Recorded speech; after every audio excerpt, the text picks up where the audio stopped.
Assalamualaikum warahmatullahi wabarakatuh. Perkenalkan, nama saya Suci Retno Fitri Ariyanti. Kami dari kelompok 3 mata kuliah perilaku konsumen yang beranggotakan 3, Fikri Irfandani, Suci Retno Fitri Ariyanti, dan Gilang Rahman Alamsyah. Di sini kelompok kami akan menjelaskan tentang pengetahuan konsumen tentang produk.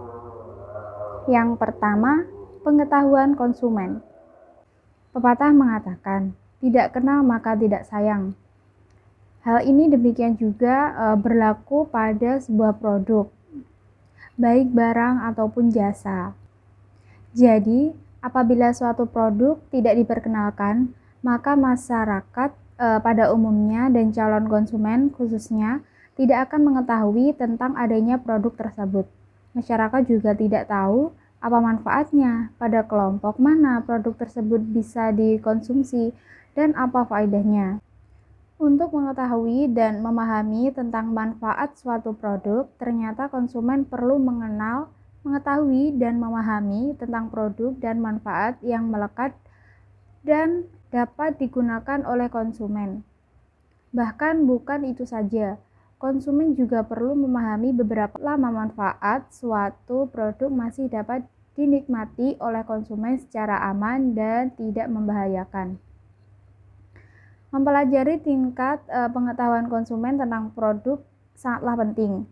Dengan mengetahui tingkat pengetahuan, pemahaman, dan keyakinan konsumen tentang suatu produk yang dipasarkan, maka hal tersebut akan mempengaruhi perilaku konsumen dalam membeli.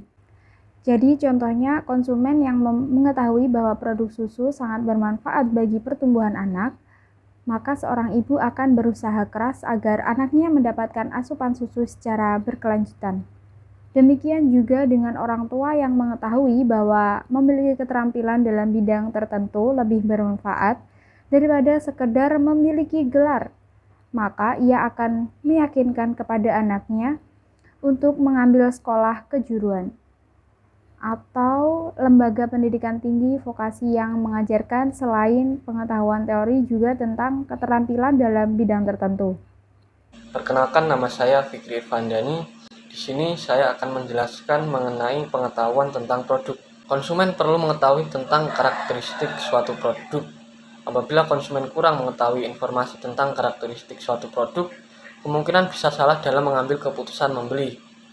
Hal yang perlu diketahui yaitu pengetahuan tentang karakteristik, pengetahuan tentang manfaat, pengetahuan tentang resiko, dan pengetahuan tentang kepuasan yang diperoleh konsumen dari suatu produk.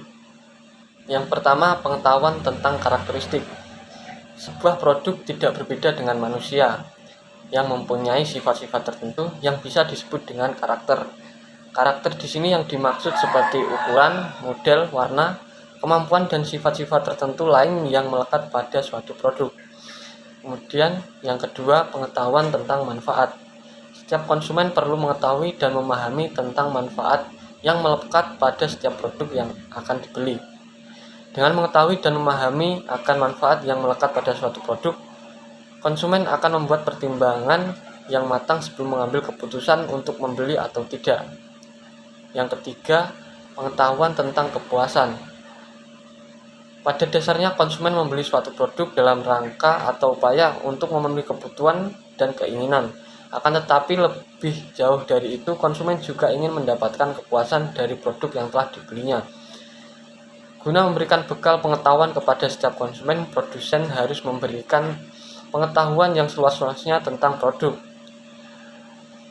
Apabila konsumen tidak dapat menggunakan secara benar produk yang telah dibelinya, maka bukan kepuasan yang diperoleh, melainkan rasa tidak puas. Yang keempat, pengetahuan tentang resiko. Ada 8 pengetahuan tentang resiko, yaitu yang pertama, resiko fungsional. Resiko tentang fungsi berkaitan dengan dampak negatif yang akan timbul apabila konsumen mengetahui dan memahami bahwa produk yang akan dibeli tersebut mengandung sejumlah keburukan apabila dibeli dan dikonsumsi. Kemudian yang kedua, resiko keuangan. Resiko keuangan berkaitan dengan rasa kekhawatiran akan menghadapi kesulitan dalam hal dana. Dalam membeli suatu produk, konsumen menyesuaikan diri dengan kemampuan ekonominya. dan tidak perlu terlalu memaksakan diri untuk membeli suatu produk. Yang ketiga, resiko fisik. Resiko ini terkait dengan dampak negatif yang akan dialami konsumen apabila membeli dan mengkonsumsi barang. Contohnya, konsumen yang terlalu banyak mengkonsumsi mie instan yang mengandung resiko terkena penyakit tertentu karena di dalam mie instan mengandung bahan pengawet. Kemudian yang keempat, resiko psikologis. Resiko ini terkait dengan terjadinya dampak negatif yang akan melekat pada konsumen apabila ia membeli dan mengkonsumsi barang tersebut.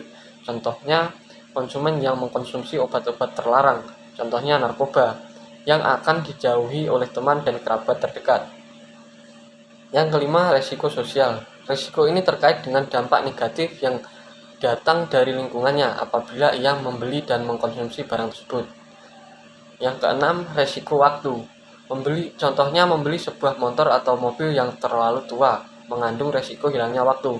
Karena membeli kendaraan yang terlalu tua, waktu akan tersita untuk pemeliharaan dan perbaikan di bengkel. Kemudian yang ketujuh, resiko hilangnya kesempatan. Resiko ini berkaitan dengan hilangnya kesempatan untuk memperoleh hal-hal yang bermanfaat bagi diri konsumen apabila tidak melakukan sesuatu hal. Sebagai ilustrasi, apabila ketika usia muda banyak berfoya-foya dan membeli barang yang tidak penting, maka sebenarnya sama dengan membuang waktu yang sangat berguna untuk belajar yang sangat bermanfaat di hari tua. Kemudian yang kedelapan, resiko moral. Resiko ini terkait dengan sanksi sosial masyarakat lainnya yang akan diterima pelaku apabila mengambil keputusan untuk membeli produk atau barang dan jasa yang dapat menimbulkan kondisi yang negatif. Saya Roman Alamsyah dari kelompok 3 poin C, yaitu pengetahuan tentang pembelian. Yang pertama, pengetahuan tentang cara membeli. Konsumen memiliki pengetahuan dan pemahaman tentang cara membeli.